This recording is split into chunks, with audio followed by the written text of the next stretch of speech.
우리 말씀 1절 한번 보겠습니다. 28장으로 오늘 나눌 텐데요. 1절 우리 다 같이 한번 읽어보겠습니다. 시작.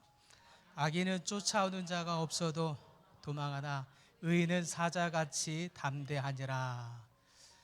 악인은 쫓아오는 자가 없는데도 도망한대요. 그런데 의인은 담대한다고 말합니다.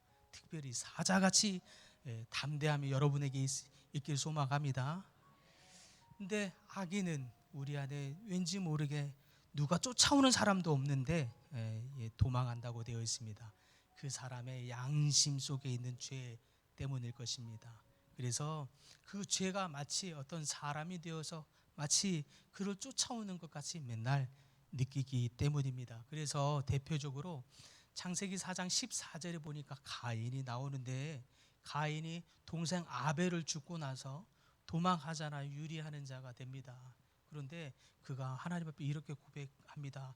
무릇 나를 만나는 자마다 나를 죽이겠나이다. 이런 고백을 해요. 만나는 자마다, 만나는 자 한 사람이요? 아니면 자마다 몇 사람인 거죠? 만나는 수많은 사람들마다 나를 죽이겠대요. 목숨이 몇 개인 거예요 도대체? 가인은 목숨이 한 20, 30개 되는 것 같죠? 어법상 안 맞죠, 그죠? 이 말은 즉슨 그러면 가인의 두려움을 이야기하는 것입니다. 가인의 심정, 만날 때마다 또 죽을 것 같은 이 두려움이 있는 겁니다. 왜 그랬습니까? 가인이 좀 전에 무슨 일을 했다고요?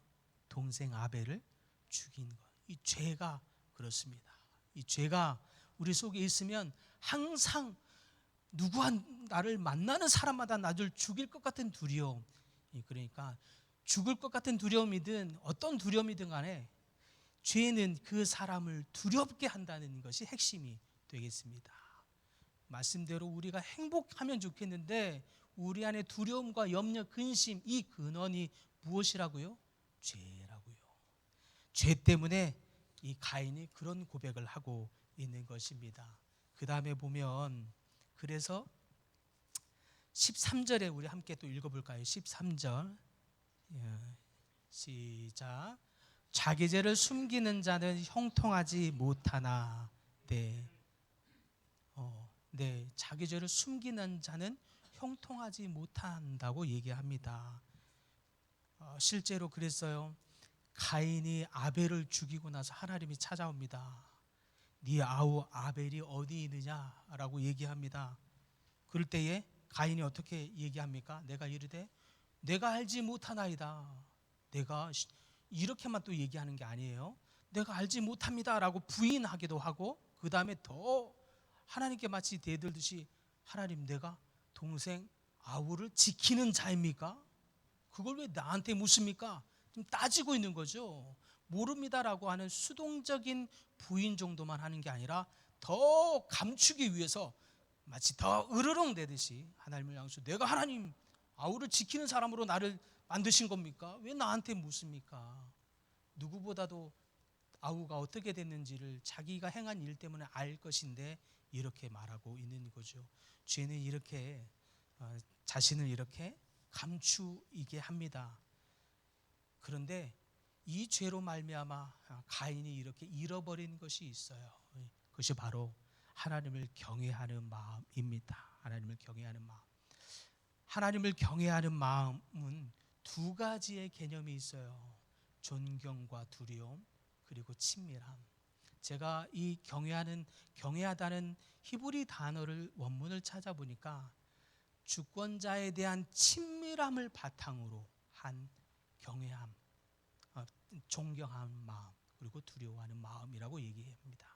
즉 온전한 하나님 앞에 대한 경외하는 마음은 하나님과의 큰 친밀함을 바탕으로 그분과 너무 깊은 친밀함, 더 깊이 알면 할수록 그분의 거대한 주권과 능력 앞에 한없는 존경이 막 샘솟아지는 마음이 경외하는 마음이에요.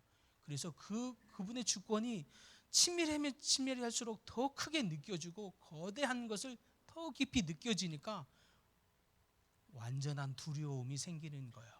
그런데 이 경외하는 마음에 죄가 들어오면 어떤 일이 생기느냐 보니까, 죄가 미치는 경외하는 마음의 변화를 보니까 존경함과 두려움이 어떻게 변합니까? 존경이 상실된 두려움만 생겨버리는 거예요. 그래서 잘못된 변질된 경외함. 그래서 우리는 경외함 하면 두려움이라는 생각을 많이 갖습니다. 사실은 하나님과의 친밀함을 바탕으로 갖는 존경과 두려움인데, 심지어 또 그 존경도 상실이 된 두려움을 갖더니 또요, 관계적인 친밀함도 단절이 됩니다. 죄의 결과, 오늘 선악과 이야기를 많이 했죠. 선악과를 따먹는 죄로 말미암아 생기는 첫 번째 결과는 하나님과의 관계가 단절이 되죠. 그렇죠? 즉 보면 이 경외하는 마음은 이 두 가지 경험, 야레라는 히브리 단어의 뜻에 친밀함을 바탕으로 하는 존경과 두려움이 바로 경외하는 마음인데, 죄가 들어오니까 존경이 상실된 두려움만 남아버리고 관계도 단절된 두려움만 남아버리더라라고 하는 거죠. 잠언 전체, 오늘이 아마 잠언의 마지막 시간이 되지 싶은데, 올해 잠언 전체 중심 요절 하나를 고르라고 한다면 한 가지 핵심 포인트는 경외하는 마음인 거죠. 경외하는 마음. 잠언 전체를 통해서 가르치고자 하는 한 단어는 무엇입니까? 라고 묻는다면 경외하라는 거예요. 그래서 경외하라는 거죠. 근데 그래서 그 잠언 전체를 통해서 경외하라는 것을 가르쳐 주고 싶은데, 이 경외하는 걸 배울 때 우리가 죄를 해결하지 못하면 경외하는 마음을 애초부터 근본부터 가질 수 없는 것이 또 이 경외하는 마음인 거죠. 그러면 무엇이 중요하겠습니까? 이 죄를 해결하는 것이 중요한 거예요. 그 죄의 결과가 무엇입니까? 존경하는 마음을 없애버리고 두려움만 있게 한다거나, 그리고 관계가 단절된, 친밀함이 상실된 두려움만 갖게 되는 이런 역사가, 이런 일들이 있게 되는 것을 우리 보게 됩니다. 하얀색으로 쓰여져 있는 악에는, 읽어볼까요? 그 부분을 시작. 악에는 쫓아오는 자가 없어도 도망하나 의인은 사자같이 담대하니라. 우리가 좀 전에 읽었던 말씀이지 않습니까? 악에는 쫓아오는 자가 없는데도 두려워서 도망하고 있는 거죠. 네, 존경심이 상실된 두려움을 여기서 이렇게 또 보여줍니다. 그리고 친밀함이 없어진 두려움, 관계가 단절된 두려움을 보게 되는 것이 3절에 보니까 뭐라고 되어 있습니까? 아담아 아담아 네가 어디 있느냐? 죄를 아담이 처음에 짓고 나서 아담이 첫 마디 뭐라고 했습니까? 내가 벗었으므로 두려워하여 숨었나이다. 그렇죠. 잘못된 두려움인 것을 이때도 경외라는 단어를 쓰고 있지만, 이 경외에는 친밀함이 상실된, 없어진, 단절된 이 두려움, 존경이 없어진 두려움만을 보여주고 있어요. 23절에도 보니까 여호와 하나님이 에덴 동산에서 그를 보내버린 거, 하나님의 나라 그 동산에서 쫓겨나는 거죠. 관계가 단절된 것을 보여줍니다. 그렇죠. 24절 한번 읽어볼까요? 다 같이 시작. 이같이 하나님이 그 사람을 쫓아내시고, 죄는 이처럼 우리가 경외함 갖기를 어렵게 만듭니다. 왜 그렇습니까? 하나님과의 관계가 단절되니까 그렇습니다. 그러면 우리는 어떻게 해야 되겠습니까? 그런 경외함이 빠진, 잘못된 경외함으로 빠져버린 사람들이 갖게 되는 재앙이 있어요. 그 다음 페이지 보니까 첫 번째가 아까 말한 것처럼 관계의 단절이 됩니다. 그래서 가인이 완악해지죠. 내가 아우를 지키는 자입니까? 하나님께 대들죠. 완악함을 벌써 보여주고 있는 것을 봅니다. 관계가 단절되고, 우리가 그렇습니다. 하나님과의 관계가 단절된 시간이 오래되면 어떻게 됩니까? 우리의 마음이 강팍해지죠. 딱딱해집니다. 저만 그런 건 아니죠? 저만 경험해 본 건 아니죠? 다 해봤으면서 모르는 것처럼 다 느끼시죠? 그죠? 우리가 어느새 하나님과의 관계가 좀 멀어지는 것 같은 마음이 느껴지면 어느새 모르게 내 마음이 딱딱해져 있는 것을 봅니다. 예배해도 예배가 잘 되지 않아요. 기도해도 기도가 잘 되지 않을 때 있죠. 마치 없었던 것처럼 이렇게 시침이 뚝 떼도 하나님도 아시는 줄 믿습니다. 네, 맞아요. 그런데 그렇기 때문에 제일 우리가 우선해야 될 것이 무엇입니까? 네, 이 단단해지고 딱딱해지고 예민해지고 까칠해진 내 심령을 보면 그걸로 증상이고 내 증상을 빨리 진단하셔야 해요. 내가 하나님과의 관계가 멀어져 있는 시간이 벌써 오래구나. 빨리 진단하셔서 하나님께 가야 할 때라는 거예요. 믿으십니까? 네, 이런 마음에서는 은혜를 받을 수 없기 때문입니다. 열매를 얻을 수가 없는 거죠. 그러나 복 있는 길로 가는 방향이 있어요. 그것이 지혜다라고 잠언에서 가르쳐요. 그것이 무엇입니까? 여호와를 경외하는 길로 가는 것이 복 있는 길이다. 그것이 잠언이 가르쳐주는 지혜, 진정한 지혜다. 이렇게 얘기합니다. 그러면 경외하는 길로 가는 길의 첫 번째 방향, 가장 핵심적인 방향, 첫 번째, 두 번째, 세 번째 할 것도 없어요. 가장 핵심적인 한 가지의 방향은 진실해지는 것입니다. 진실해지는 것이요. 내가 부족하면 부족한 대로 하나님 앞에 있는 그대로를 보일 수 있어야 해요. 그렇지 않은데 나를 완벽한 것처럼 애쓰고 꾸며서 그게 습관이 되고 습성이 돼서 하나님 앞에서조차 멋들어진 기도하려고 하고 아주 거룩한 기도하려고 하고 잘 짜여진 미사여구의 기도를 하는 것이 하나님이 좋아하고 들어주는 기도가 아닌 거죠. 어느 때는 한마디 주여 주여 붙는 그 탄성밖에 할 게 없는데 안 나오는데 그 속에 내 속에 심령의 모든 것이 들추어내지고 드러내지고 고백되어진 진심의 한마디가 하나님을 경외하는 길로 회복하게 하는 줄 믿으시기 바랍니다. 진실이 키인 거예요. 그래서 다른 군데서도 또 이렇게 얘기합니다. 성경 보실까요? 13절에 다 같이 읽어보겠습니다. 시작. 죄를 자복하고 버리는 자는 불쌍히 여김을 받으며. 세상에서는요 이것처럼 맞지 않는 논리는 없어요. 세상에서 내 있는 모습 그대로를 까발리고 수더분하고 덥수룩하고 어리숙하고 못난 모습을 보이면 판단받습니다. 그렇지요? 평가받아요. 그리고 조롱받아요. 그런데 하나님은 오히려 무엇이라고 얘기해요? 내 수더분하고 못난한 모습을 보이는 정도를 떠나서서 내 죄, 수치스럽고 창피하고 민망한 이 죄라도 자복하면 하나님이 어떻게 된다고요? 하나님 앞에 불쌍히 여김을 받게 된다고요. 하나님 앞에 불쌍히 여김을 받는 여러분들 되시길 소망합니다. 그것이 복이에요. 그것이 하나님의 지혜를 얻는 길이 되는 줄 믿습니다. 그때에 진짜 경외함을 회복하게 되는 줄 믿으시기 바랍니다. 여기에서만 말하지 않아요. 요한 1서에도 말합니다. 같이 읽어보겠습니다. 시작. 만일 우리가 우리 죄를 자백하면 저는 미쁘시고 의로우사 우리 죄를 사하시며 모든 불의에서 우리를 깨끗게 하실 것이요. 그렇죠. 잠언에서만 말하고 있는 게 아니라 정말 많은 군데에서 성경에서 말씀하기를 우리가 우리 죄를 자백하면 하나님 우리를 향해서 저는 미쁘시고 의로우사 우리 죄를 사하시는 하나님의 깨끗하게 하심을 받게 된다는 거예요.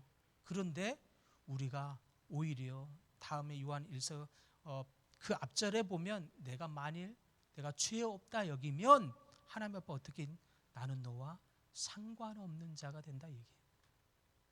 내가 오히려 스스로 의로운 채하고 완벽한 채하고 깨끗한 채하고 하면 나는 너와 상관이 없다 그러셨어요. 하나님과 깊은 상관이 있기를 바랍니다.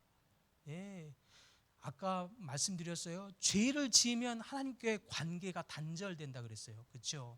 근데 죄를 지었어도 하나님과의 관계에서 다시 급히 하나님께 회복하는 길이 있어요. 뭐라고요?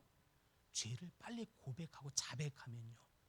죄를 지은 것으로도 하나님께 멀어지지만 첫 번째 관계의 단절이 되지만 그 다음에 그 관계의 단절이 계속 지속하게 하는 길이 뭐냐면 나는 죄가 없다, 깨끗하다, 없는 것처럼 있는 것이 또 하나님과의 관계의 단절의 지속을 가져다 주는 것이에요.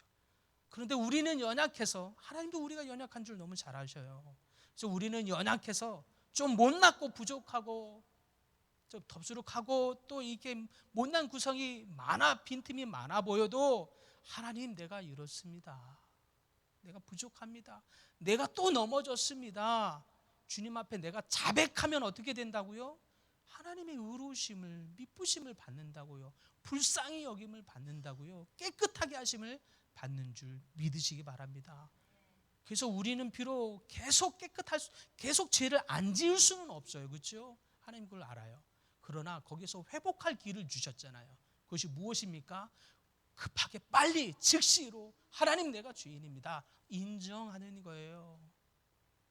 내가 완벽한처럼 너무 애쓰려고 하지 마시고 내가 부족합니다, 있는 모습 그대로를 하나님께 보일 수 있는 여러분들 되시길 소망합니다. 그것이 여러분의 삶의 습관처럼 젖어져야 돼요. 나를 너무 완벽하게 더 꾸미려서 틈을 안 보이려고 하기보다, 하나님 앞에 완벽한 기도, 완벽한 하기보다 그냥 있는 모습 그대로를 주님 앞에 보일 수 있는 여러분의 삶이 다 되기를 소망합니다. 그때에 여러분 안에 하나님을 경외함이 많이 쏟아져 부어지실 줄 믿습니다. 그렇게 되면 하나님이 어떤 복을 주신다고 말하는지 아십니까? 그렇게 하나님을 경외하는 자들에게는요, 하나님이 놀라운 복을 주시는데, 잠언 22장 4절에요. 다 같이 읽어보겠습니다. 겸손과 여호와를 경외함의 보응은 재물과 영광과 생명이지라. 아멘. 예. 겸손과 여호와를 경외함의 보상은 이라고 아주 명확하게 하나님이 말씀하십니다. 재물과 영광과 생명이니라. 여러분, 하나님 저희 가정 안에, 우리 자녀들의 인생 안에 하나님 재물의 복을 주세요, 영광의 복을 주세요, 하나님 장수의 복을 주세요 기도하십니까? 자녀들이 경외함을 갖도록 기도하시면 되는 거예요. 여러분이 하나님을 경외함을 회복하시면 되는 거예요. 그래서 재물을 달라 할 게 아니라 하나님, 우리로 하나님을 경외함을 회복하게 하여 주시옵소서. 우리 자녀들이 하나님을 경외함을 갖게 하여 주시옵소서. 그러면 그의 보응이 성경이 말하기를 재물과 영광과 생명이니라. 할렐루야. 이런 역사가, 이런 보응이 여러분의 삶에 풍성해지기를 간절히 바랍니다. 또 있어요. 하나님이 경외함에 보응 받을 복이 있다고 말씀하십니다. 시편 61편요. 다 같이요. 시작. 하나님의 기업을 주실 것이니라. 예, 하나님 나라의 기업을 받게 될 줄 믿으시기 바랍니다. 이것처럼 영광이 어디 있어요? 하나님 나라의 기업을 받아요. 누가요? 하나님을 경외하는 자들이요. 아멘. 또 있습니다. 말라기 4장 2절 볼까요? 다 같이 읽겠습니다. 시작. 내 이름을 경외하는 너희에게는 의로운 해가 떠올라서 치료하는 광선을 바라리니 너희가 나가서 외양간에서 나온 송아지같이 뛰리라. 네, 아멘. 경외하는 너희에게 의로운 해가 떠올라서 치료하는 광선을 바라리는데, 여러분 아프십니까? 와, 치유함을 받는 비결이 여기에 있어요. 그렇죠? 우리가 아픈 데가 있어요? 경외함을 회복하면 하나님이 의로운 해를 떠올라서 너희에게 치료하는 광선을 바라리라. 아멘. 이 역사가 있게 될 줄 믿습니다.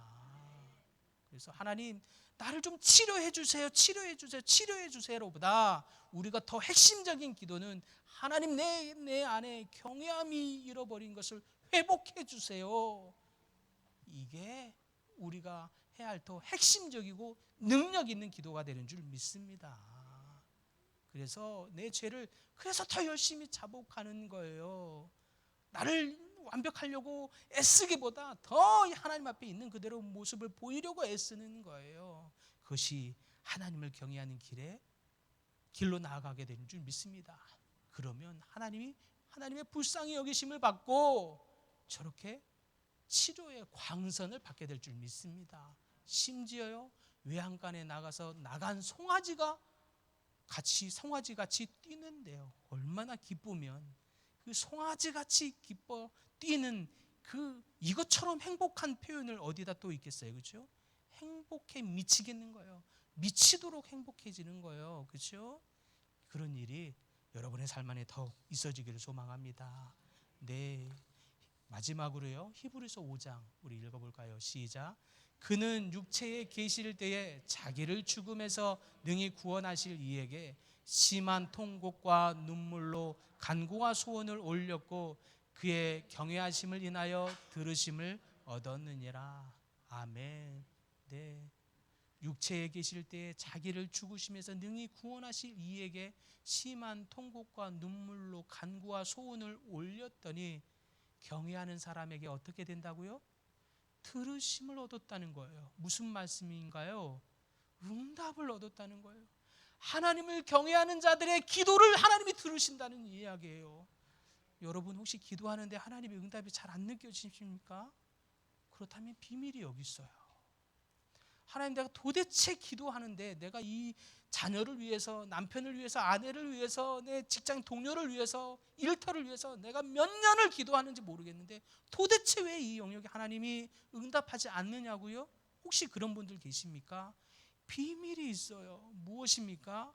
경외하면 우리가 그 경외함을 회복하면 하나님이 들으심을 얻느니라.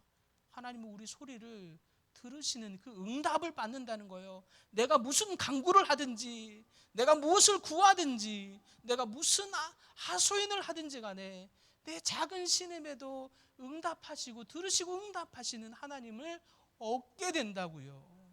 그런 일들이 여러분 안에 많이 있기를 간절히 축원합니다. 그러면 결론입니다. 우리가 어떻게 해야 되겠습니까? 다 같이요, 읽어봅시다. 여러분은 지금 어느 편에 서서 어떤 길을 걷고 있습니까? 항상 여호와를 경외하는 마음을 통하여 복을 쌓는 삶을 살자. 아멘. 우리가 여호와를 경외함을 회복하면 하나님으로부터 불쌍히 여김을 받고요, 하나님이 치료하는 광선을 얻게 되고요, 우리가 기도하는 모든 것마다 하나님으로부터 들으시는, 하나님 우리 소리를 들으시는 그 응답을 다 얻게 되는 모든 성도님들 되기를 간절히 소망합니다. 기도하겠습니다. 하나님, 우리가 수많은 예배와 기도 속에 하나님께 아뢰며 또 하소연하고 간구하였지만, 그래서 하나님, 때로는 그 응답이 더디 이루어지는 것 같아 우리가 낙담하고 또 속상할 때가 있었지만, 정작 우리 안에 주를 얼마나 경외했는지는 돌아보지 못했던 것을 정직히 고백합니다. 세상의 시선들처럼 그 세상의 시선들이 의식이 되었던지 우리 삶에 우리를 잘 완벽하게 보이려고는 애쓰되 있는 모습 그대로 주님 앞에 나아가기는 더디했던 하나님, 우리의 모습은 없었는지 또한 되돌아봅니다. 그래서 주님께서 경외함의 회복이 진실함이고 정직함이라 말씀하신 것처럼 우리 모든 성도님들 주님 앞에 있는 모습 그대로 정직하게 또 진실함으로 나아가게 하여 주시옵소서. 그래서 우리 성도님들 주님 앞에 있는 모습 그대로 진실함으로 주님 앞에 고백하거든 주님이 말씀하신 대로 우리의 소리를 들어주시옵소서. 우리를 불쌍히 여겨 주시옵소서. 우리 죄를 사하여 주시옵소서. 우리를 깨끗게 하여 주시옵소서. 그래서 우리를 치료하여 주시옵소서. 치유의 광선을 발하여 주시옵소서. 우리가 기도하는 모든 일에 주님이 응답하여 주시옵소서. 재물과 영광과 생명을 주시옵소서. 주님이 약속한 놀라운 복이 풍성하게 저희 모든 교회와 성도님들에게 가득히 임하도록 주님 은혜 내려 주시옵소서. 예수님의 이름으로 기도하옵나이다. 아멘.